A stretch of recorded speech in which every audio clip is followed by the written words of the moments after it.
नमस्कार दोस्तों, मैं दिकेश स्वागत करता हूँ आप सबका हमारे यूट्यूब चैनल दिकेश शाला पे। तो चैनल स्टार्ट करने से पहले मैं आपको बता दूं कि यार हमारे चैनल को अगर आप अभी तक आपने सब्सक्राइब नहीं किया तो प्लीज़ इसे सब्सक्राइब कर लेना और नोटिफिकेशन बेल को दबाना मत भूलना। किसी ने अगर सब्सक्राइब कर भी लिया और नोटिफिकेशन बेल नहीं दबाई है तो प्लीज़ दबा लेना, क्योंकि जब तक आप नोटिफिकेशन बेल क्लिक नहीं करोगे तब तक आपके पास नए वीडियोज़ का नोटिफिकेशन नहीं आएगा और आप नई वीडियोज़ नहीं देख पाओगे। तो आओ स्टार्ट करते हैं आज का लेक्चर। आज का लेक्चर होगा हमारा लेक्चर नंबर 28, जिसमें हम एडमिशन ऑफ पार्टनर का एक नया टॉपिक डिस्कस करेंगे, रीवैल्यूएशन। आज मैं रीवैल्यूएशन से रिलेटेड हर चीज़ आपके साथ डिटेल में डिस्कस करूंगा, चाहे इसकी ये जर्नल एंट्री हो, चाहे उसका लेजर का फॉर्मेशन हो, चाहे उसके एडजस्टमेंट हो। जो भी चीज़ होगी मैं आपके साथ एक माइनर से माइनर और मेजर से मेजर चीज़ डिस्कस करूंगा और रीवैल्यूएशन होता है क्या ये भी हम अच्छे से समझेंगे, ताकि फ्यूचर में कभी भी आपको कोई रीवैल्यूएशन करने को मिले कहीं भी तो आप कभी भी उसके अंदर को आपको प्रॉब्लम ना हो और आप बहुत ईजिली उसको सॉल्व कर लो और बहुत ईजिली आप उसको जो भी है समझ पाओ। तो उसके पहले हमारा क्लास शेड्यूल देख लेते हैं। 11th business studies Tuesday Thursday Saturday शाम 8 बजे। 11th अकाउंट्स ऑलरेडी अपलोडेड है, आप देख सकते हो। और 12th अकाउंट्स आपको पता ही है, मंडे वेडनेसडे फ्राइडे शाम 8 बजे। तो कोई भी क्लास मिस कर मत करना, अपने जूनियर सीनियर सबको बता देना, ठीक है? इतना आप मेरे लिए हेल्प कर सकते हो। तो आओ समझ लेते हैं। सबसे पहले तो यही हम देखते हैं कि यार ये जो रीवैल्यूशन है वो होती क्या चीज़ है। तो रीवैल्यूशन का जिस तरीके से मतलब खुद ही बता रहा है, रीवैल्यूएशन मतलब कि दोबारा से क्या करना, वैल्यूएशन करना, ठीक है? मतलब मान के चलो कोई चीज़ अगर 100 रुपये की है तो अगर उसकी कीमत हमने अब 120 कर दी तो भी ये क्या कहलाएगा, रीवैल्यूएशन। या फिर हमने उसकी कीमत 80 रुपये कर दी तो भी ये क्या कहलाएगा, रीवैल्यूएशन। मतलब चाहे हम कीमत बढ़ा दें या कीमत घटा दें, ये दोनों कंडीशन क्या कहलाती है, किसी भी चीज़ का रीवैल्यूएशन करना, ठीक है? तो जनरली रीवैल्यूएशन होता किस किस चीज़ों का है, तो होता है वो लाइबिलिटीज़ का और असेट का। अब आपके दिमाग में एक सवाल आ रहा होगा कि ये रीवैल्यूएशन हम करते क्यों हैं। तो बहुत आसान क्वेश्चन है, बहुत आसान सॉल्यूशन है इसका, ठीक है? तो इसका जवाब ये है, मान के चलो मेरे पास एक बैलेंस शीट है, ठीक है, जिसमें ए और बी दो पार्टनर्स हैं, एक फर्म है, उसकी बैलेंस शीट है, जिसमें जो सारी की सारी बैलेंस शीट का डाटा है वो 2015 का है, ठीक, 2015 का। और इसमें कुछ अभी अपडेट्स रह गई हैं, कुछ अपडेट मैंने अभी तक की नहीं है और अभी चल रहा है 2020। अब इतने में एक नया पार्टनर आया सी, वो चाहता है कि वो इस फर्म में एडमिशन ले ले, मतलब इस फर्म के अंदर जुड़ जाए एज अ पार्टनर। तो इन सब के लिए क्या चाहिए होगा, इन सब के लिए उसे ये पता होना चाहिए कि सी को कितना कैपिटल लेके आना है, उसका प्रॉफिट शेयरिंग रेशो क्या होगा, ये सब चीज़ें हमें पता होना चाहिए। और ये सब चीज़ें कहाँ से पता चलेंगी, ये सब चीज़ें पता चलेंगी हमें बैलेंस शीट को देख के, ठीक है, प्रॉफिट शेयरिंग रेशो को देख के, बैलेंस शीट में जो असेट और लायबिलिटी है उसका डेटा देख के। तो अब एक चीज़ बताओ, जब सी एंटर होगा तो वो एक सवाल तो पैदा करेगा ना, एक सवाल तो खड़ा करेगा कि आपका ये जो सारा का सारा बैलेंस शीट है वो एज़ पर 2015 है, बट मैं तो एंट्री ले रहा हूँ 2020 में। तो अगर हम इसके हिसाब से सारा का सारा कैलकुलेशन करेंगे तो वो तो गलत हो सकता है, क्योंकि ये तो 2015 के हिसाब से कैलकुलेशन होगा। तो हो सकता है मेरा कैपिटल या तो ज़्यादा लेके आ जाऊँ मैं, या मैं कम लेकर आ जाऊँ, तो कुछ भी हो सकता है। तो सी एक डिमांड करेगा कि एक काम करो, ये सारा का सारा डेटा जो है इसका, सारे के सारे फिगर्स को अपडेट करो और 2020 पे लेकर आओ इसे, ठीक है? और 2020 के हिसाब से इसे अपडेट कर दो।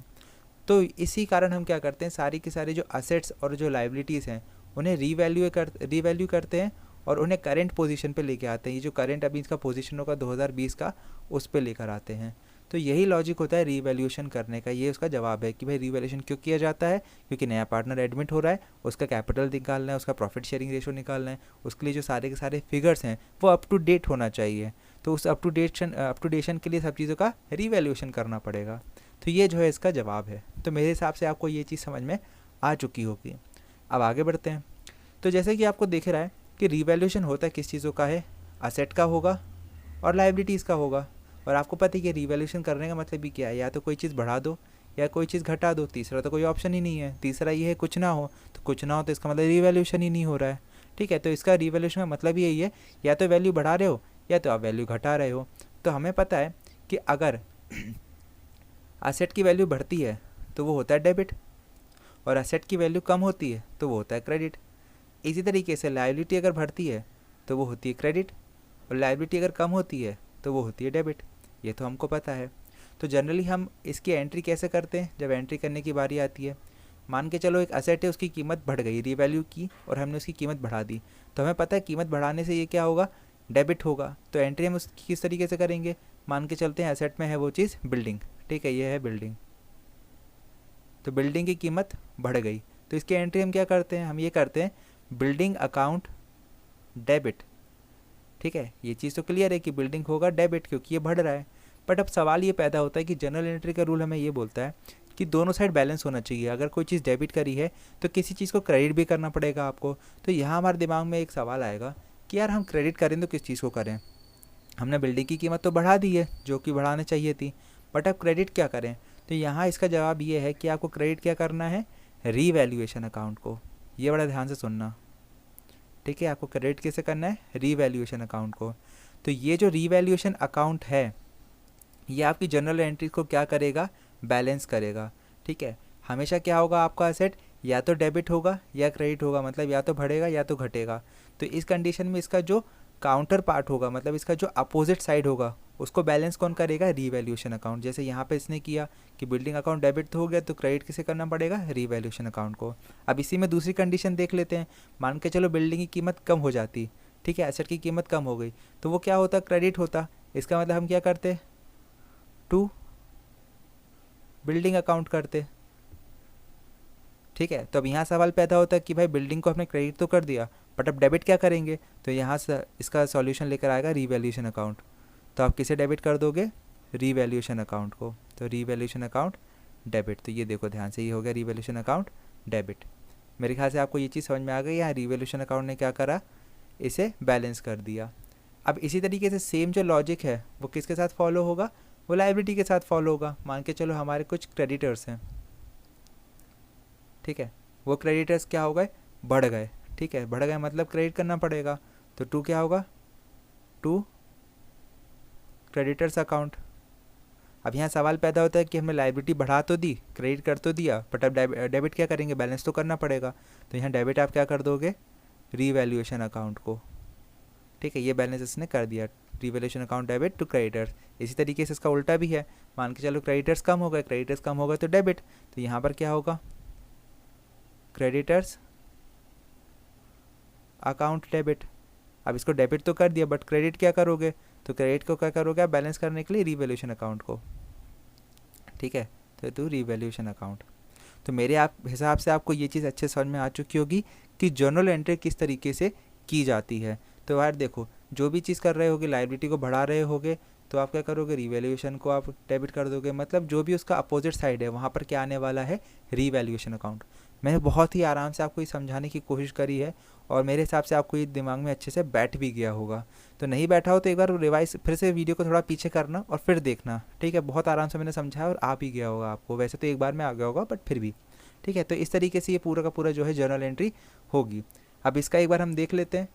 जो इस तरीके से, अगर किसी को, मैंने तो सिंपल तरीके से समझाया, बट किसी को अगर ये टेक्निकल तरीके से समझना हो तो ये भी लिखा हुआ है कि अगर increase in value of asset में क्या होगा, क्या चीज़ डेबिट होगी, तो एसेट अकाउंट डेबिट होगा, और क्रेडिट क्या होगा, रीवैल्यूएशन अकाउंट क्रेडिट होगा। तो इस तरीके से ये पूरी की पूरी डिटेल लिखी हुई है। ठीक है, एसेट का इंक्रीज डिक्रीज, लायबिलिटी का इंक्रीज और डिक्रीज। अब ये क्या है, रिकॉर्डिंग ऑफ अनरिकॉर्डेड एसेट, मतलब कोई नए एसेट को रिकॉर्ड कर लेना। तो नया एसेट रिकॉर्ड होगा, इसका मतलब क्या होगा, एसेट बढ़ेगा। ठीक है, एसेट बढ़ेगा तो क्या होगा, डेबिट, एसेट ही डेबिट होगा। ठीक है, तो क्रेडिट क्या होगा, तो रीवैल्यूएशन अकाउंट क्रेडिट होगा। ठीक है, इसी तरीके से क्या है, रिकॉर्डिंग ऑफ अनरिकॉर्डेड लायबिलिटी, इसका मतलब लायबिलिटी बढ़ेगी, लायबिलिटी बढ़ती है तो क्रेडिट। तो यहाँ पर ये देखो, ये क्रेडिट हो जाएगी लायबिलिटी अकाउंट, और डेबिट क्या होगा, रीवैल्यूएशन अकाउंट। ठीक है, तो अब देख लेते हैं हम ये दो पॉइंट 7th और 8th को, profit on revaluation on the whole और loss on revaluation on the whole. तो ये दोनों चीज़ें हैं, ये मैं आपको थोड़ी देर से भी समझाता हूँ कि अभी आपका एक बार मैं इसका लेजर अकाउंट बना के आपको दिखा दूँ, उसके बाद इस चीज़ को मैं समझाता हूँ कि ये प्रॉफिट और लॉस का क्या फंडा है। ठीक है, अभी तक ये 6 तक आप समझो, ये जो 6 चीज़ें मैं आपको समझाई, ठीक है, ये चीज़ मैंने आपको पीछे समझाई थी, ये चीज़ें टेबुलर फॉर्म में है। ठीक है, आगे देखते हैं। अब देखो आगे क्या है, मैंने जर्नल तो आपको समझा दी, अब इसकी लेजर कैसे बनेगी वो और हम देख लेते हैं। तो लेजर में भी कुछ खास नहीं है। देखो जैसे यहाँ 2-3 एंट्री मैं आपको बताता हूँ, पहले देख लेते हैं हम। फर्स्ट में मान के चलो बिल्डिंग बढ़ रही है। ठीक है, पहला क्वेश्चन मैं खुद ही बना लिया कि बिल्डिंग इंक्रीज़ हो रही है, तो एंट्री क्या करी थी हम लोगों ने, building account debit to revaluation account. ठीक है, ये एंट्री थी, मान के चलते हैं 100 से। दूसरा मान लेते हैं हमारे क्रेडिटर्स। ठीक है, तो मान के चलते हैं क्रेडिटर्स हमारे बढ़ रहे हैं। तो क्रेडिटर्स बढ़ रहे हैं तो इसका मतलब एंट्री क्या होगी, revaluation account debit to creditors account. तो यहाँ अजम्पशन कर लेते हैं हम कितना, 80 रुपये का, ठीक है, वैल्यू मैंने खुद से मान ली। तो ये 2 एंट्री थी। अब इनका क्या करूँगा, लेजर में पोस्टिंग करूँगा। तो लेजर कौन सी लेजर बनाऊँगा मैं, तो रीवैल्यूएशन अकाउंट नाम की एक लेजर क्रिएट करूँगा, ठीक है। तो यहाँ पर ये हो गया मेरा पर्टिकुलर अमाउंट, ये हो गया मेरा पर्टिकुलर अमाउंट, यहाँ पर मैंने लाइन खींच दी, ठीक है। तो यहाँ पर अब देखो ये पर्टिकुलर ये अमाउंट, ये पर्टिकुलर ये अमाउंट, अमाउंट थोड़ा ज़्यादा लिख दिया, इधर लिख देता हूँ कॉर्नर पे, ठीक है। तो अब मेरे हिसाब से ये आपको पूरा का पूरा एक अकाउंट जैसा दिखने लगा होगा। तो अब देखो यहाँ पर क्या है, अब मैं एंट्री के थ्रू यहाँ पोस्टिंग कर रहा हूँ। तो रीवैल्यूएशन फर्स्ट वाली में क्या हो रहा है, क्रेडिट हो रहा है, किसकी वजह से, बिल्डिंग की वजह से। तो रीवैल्यूएशन को कर दूंगा मैं क्रेडिट, आपको पता है ये क्रेडिट साइड होता है, ये डेबिट साइड होता है। तो यहाँ पर हो जाएगा क्या बोलते हैं, क्रेडिट, तो बाय बिल्डिंग अकाउंट, ठीक है, कितने रुपए से, 100 रुपीज़ से। अब दूसरी एंट्री के हिसाब से क्या होगा, दूसरी एंट्री के हिसाब से रीवैल्यूएशन हो रहा है डेबिट, किस वजह से, क्रेडिटर्स की वजह से। तो टू क्रेडिटर्स अकाउंट कितना हुआ, 80। अब ध्यान से देखो मैं टोटल करा, तो यहाँ पे टोटल पे क्या आ जाएगा, यहाँ भी 100 आएगा और यहाँ भी 100 आएगा, ठीक है। तो अब ज़रा एक चीज़ हम ध्यान से देख लेते हैं कि यहाँ पे ये हिस्सा 20 बच रहा है, ठीक है, ये 20 का हिस्सा बच रहा है। तो ये 20 क्या होगा ये समझ लेते हैं। तो देखो अब यहाँ पे आपको पता है कि जो 20 बच रहा है वो क्रेडिट बैलेंस होगा इसका। वो कैसे पता मुझे, क्योंकि क्रेडिट बैलेंस कितना है 100 और डेबिट बैलेंस कितना था सिर्फ और सिर्फ 80। तो यहाँ पे ये जो 20 है ये मेरा क्रेडिट बैलेंस था, जो मैं इस तरीके यहाँ पे लिखूँगा। ये आपको सब लेजर वाले में आपको पहले से ही पता होगा, लेजर पोस्टिंग आपने 11th में सीखी होगी, नहीं सीखी हो तो एक बार 11th की वीडियोस जाकर देख लेना, उसमें मैंने बहुत अच्छे से समझाया है। तो क्या हुआ, रीवैल्यूएशन का बैलेंस कौन सा आ गया, क्रेडिट बैलेंस आ गया। अब इसका मतलब क्या है कि क्रेडिट बैलेंस आने का मतलब, तो देखो आपको एक चीज़ पता होगी कि प्रॉफिट जब भी होता है तो प्रॉफिट का कौन सा बैलेंस होता है, क्रेडिट बैलेंस होता है, और लॉस का कौन सा बैलेंस होता है, डेबिट बैलेंस होता है, ठीक है। इसका मतलब यहाँ पे कोई चीज़ क्रेडिट हो रही है, इसका रिवैल्यूएशन का क्रेडिट बैलेंस आ रहा है, इसका मतलब यहाँ हमें हो रहा है प्रॉफिट, ठीक है। तो यहाँ पर क्या लिखेंगे हम, 2, ठीक है। अब यहाँ तो ये प्रॉफिट हो रहा है हमको, तो ये जो प्रॉफिट है 2 प्रॉफिट, ठीक है। अब ये प्रॉफिट हम खुद तो रखेंगे नहीं, क्योंकि रिवैल्यूएशन अकाउंट क्या है, एक नॉमिनल अकाउंट है, साल के अंत में ख़त्म हो जाएगा। तो 2 profit transferred,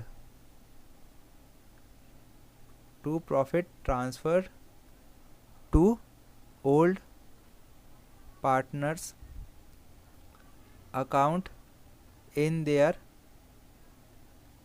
old profit sharing ratio. अब यहाँ मैंने ये क्या लिख दिया, तो देखो यहाँ पर जो भी मुझे रिवैल्यूएशन के बाद, रिवैल्यूएशन करने के बाद जो भी मुझे फ़ायदा या नुकसान होगा, ठीक है, इस जैसे इस केस में मुझे फ़ायदा हो रहा है, तो जो भी फ़ायदा या मुझे नुकसान होगा वो मैं क्या करूँगा, वो मैं ओल्ड पार्टनर्स को डिस्ट्रीब्यूट कर दूंगा उनके ओल्ड प्रॉफिट शेयरिंग रेशो में। ये चीज़ बहुत इंपॉर्टेंट है, आपको ध्यान रखना है। जब भी आपको रिवैल्यूएशन करोगे उसके बाद आप रिवैल्यूएशन अकाउंट बनाओगे, उससे आपको जो भी फ़ायदा या जो भी नुकसान आएगा वो आप कहाँ ट्रांसफ़र कर दोगे, वो आप ट्रांसफ़र कर दोगे ओल्ड पार्टनर्स कैपिटल अकाउंट में, उनके प्रॉफिट शेयरिंग रेशो में। ये चीज़ ध्यान रखना। अब मान के चलो केस उल्टा हो जाता, अगर लॉस हो जाता इस केस में तो क्या होता, तो जैसे एक एग्जाम्पल और बता देता हूँ मैं आपको, एक सेकेंड, एक हाथ खाली पेज, ठीक है। यहाँ जैसे मान के चलो मैं एक और रिवैल्यूएशन अकाउंट यहाँ बना लेता हूँ, ठीक है, पर्टिकुलर अमाउंट, पर्टिकुलर अमाउंट, ठीक है। शॉर्ट में एक समझाने के लिए बना रहा हूँ आपको, बाकी जब हम नेक्स्ट लेक्चर में क्वेश्चन करेंगे तब तो और अच्छे से क्लियर होगा आपको।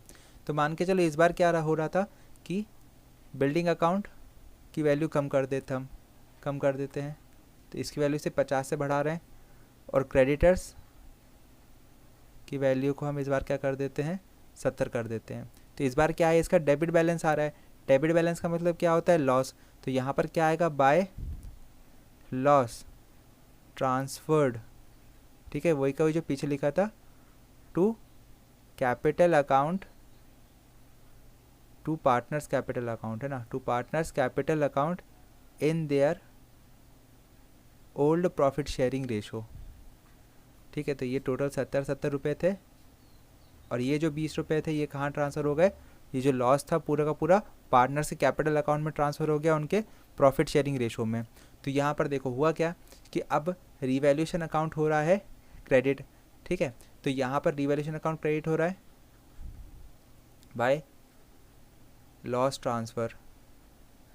तो डेबिट क्या होगा, तो सारा का सारा जो बैलेंस है वो किधर जा रहा है, पार्टनर्स के कैपिटल अकाउंट में। तो पार्टनर्स कैपिटल अकाउंट।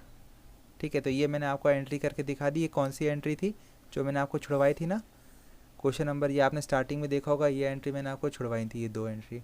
ठीक है, प्रॉफिट ऑन रिवैल्यूएशन और loss on revaluation of the whole. तो ये जो लॉस वाली थी वो मैंने आपको यहाँ पे करके दिखा दी। ठीक है, कि इस तरीके से ये एंट्री होगी कि जब भी लॉस होगा तो रिवैल्यूएशन अकाउंट क्या होगा, रिवैल्यूएशन अकाउंट होगा क्रेडिट। ठीक है, और ये सारा का सारा बैलेंस कहाँ चला जाएगा, पार्टनर्स के कैपिटल अकाउंट में। इसी तरीके से ये जो केस है जहाँ पर हमें हो रहा था प्रॉफिट, तो ये प्रॉफिट में क्या होगा, इसकी एंट्री कैसे होगी, यहाँ पर देखो रिवैल्यूएशन अकाउंट डेबिट हो रहा है, तो यहाँ पर तो था एंट्री, यहाँ पे करके दिखा दे रहा हूँ, profit on revaluation account debit. तो ये सारा का सारा बैलेंस कहाँ ट्रांसफ़र हो रहा है, टू पार्टनर्स कैपिटल अकाउंट। ठीक है, तो ये आपकी जो है ये नई एंट्री हो गई। नई एंट्री एक्चुअली मतलब प्रॉफिट की एंट्री हो गई है। तो ये दोनों की दोनों एंट्री मैंने आपको करके दिखा दी। ठीक है, ये प्रॉफिट की एंट्री भी करके दिखा दी और ये लॉस की एंट्री भी करके दिखा दी।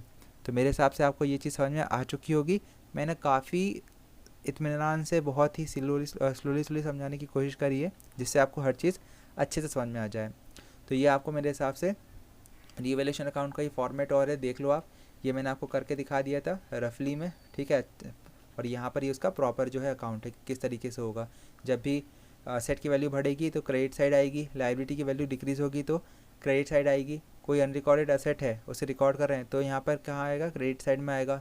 इसी तरीके से अगर किसी चीज़ की एसेट की वैल्यू में डिक्रीज़ है तो उसको डेबिट साइड में लिखेंगे, लायबिलिटी की वैल्यू इंक्रीज़ हो रही है तो उसको हम डेबिट साइड में लिखेंगे। कोई लायबिलिटी जो अनरिकॉर्डेड लायबिलिटी उसे रिकॉर्ड कर रहे हैं तो डेबिट साइड लिखेंगे। ठीक है, प्रॉफिट हो रहा है तो डेबिट साइड लिखेंगे, लॉस हो रहा है तो क्रेडिट साइड लिख देंगे। ठीक है, ये तो उसका फॉर्मेट था जो वैसे समझ में नहीं आता है, क्योंकि अब मैं ऐसे डायरेक्ट आपसे बोल रहा हूँ, आप क्या समझ पाओगे, कुछ नहीं समझ पाओगे। बट जैसे मैंने यहाँ आपको लॉजिकली समझाया है जो चीज़ एक एक करके, ये लॉजिक आप पकड़ के रखना, ये इंपॉर्टेंट है। अब ये तो ऐसा है, ये तो रट्टे मारने वाली चीज़ है। ठीक है, एक बार आप समझ लो फिर देख सकते हो, हाँ एक बार चेक करने के लिए देख सकते हो, रिवीजन के लिए कि रिवीजन करना हो तो। बट मैंने जो मेन चीज़ समझाई वो था कंसेप्ट। इस कंसेप्ट को आपको ध्यान में रखना है, तभी आपसे चीज़ें होंगी।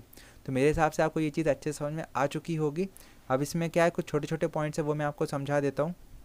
वो पॉइंट्स क्या हैं, देखो वो सिंपल सी बात ये है कि जब भी एक वर्ड आए रिड्यूस बाय 30%, ठीक है, तो रिड्यूस बाय 30% का मतलब क्या होता है, इसका मतलब ये होता है कि कोई चीज़ 100 थी, रिड्यूस बाय 30% हो गया, मतलब अब ये हो गया 70, बाय मतलब कि 30 से हमने उसे कम कर दिया। ठीक है, तो ये चीज़ याद रखना, रिड्यूस बाय 30% का मतलब ये होता है। अब रिड्यूस टू 30%, इसका मतलब ये होता है कि कोई चीज़ 100 थी, रिड्यूस टू मतलब 30 पर लेकर आ गया मैं, तो अब इसकी वैल्यू कितनी है, 30।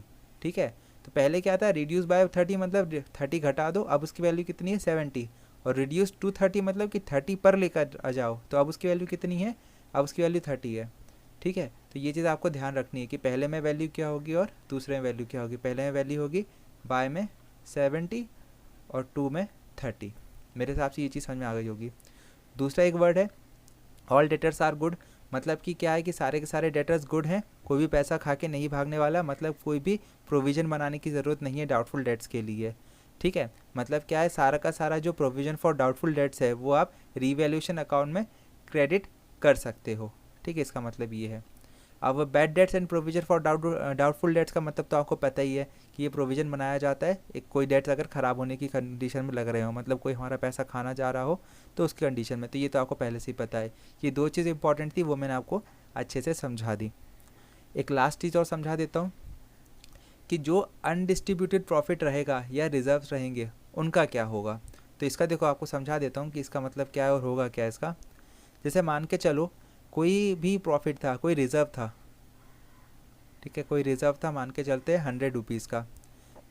अब ए और बी ने ये रिज़र्व क्रिएट किया था सी के आने से पहले। अब सी ने क्या करा, एंट्री करी।